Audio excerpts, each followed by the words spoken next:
Hi, my name is Grace Lamb, and I'm a second-year civil engineering student with a public policy minor here at Tech. And the class that I'm making this video for is CEE 2090. I'm in Section B, and that's going to be Civil and Environmental Systems. So the main reason that I decided to become a civil engineer was that in 2019 I traveled to Paris, and I actually went there 2 weeks before the burning of Notre Dame. And after that historical church burnt down, I became obsessed with the whole restoration process of rebuilding that church and how civil engineers were able to perfectly combine their expertise within engineering, particularly structural engineering, to rebuild the building, as well as preserve all of the historical factors in which Notre Dame had. So because of that, I immediately fell in love with how I was able to combine my interests in both building and design as well as my interests in history, hence why I'm intending to pursue a public policy minor as well.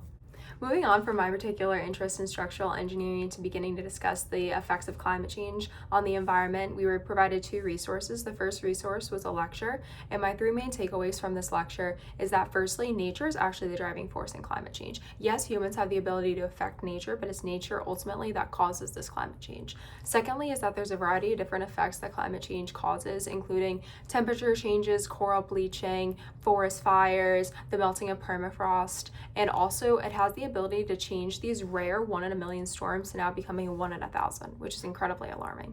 My third main takeaway is that we are actually already have systems in place seen in the Netherlands that are actually able to start combating these climate change aspects, and we're able to do this by creating sustainable cities and smart cities seen through the lead building like Candida on campus. And moving on from the lecture and starting to discuss the second resource, which was the article, I would say that my three main takeaways from that was firstly that we're actually exiting this period of stability known as the Holocene period and entering this period of we don't really know yet with the Anthropocene period, which is when humans have a direct effect on what is happening with the environment.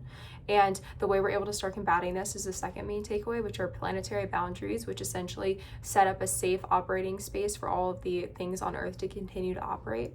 And I would say that my third main takeaway from this is that there's actually 3 of these planetary boundaries that are currently in jeopardy, which includes rate of biodiversity loss, influences with the nitrogen and phosphorus cycle, as well as climate change, which we are used to. So it's not just climate change that's being affected by human interaction, but it's also a multitude of different things. And these boundaries are actually not clearly defined. So it requires a lot more research to go into these in order to make it so that we're able to combat these changes that are happening currently to our environment.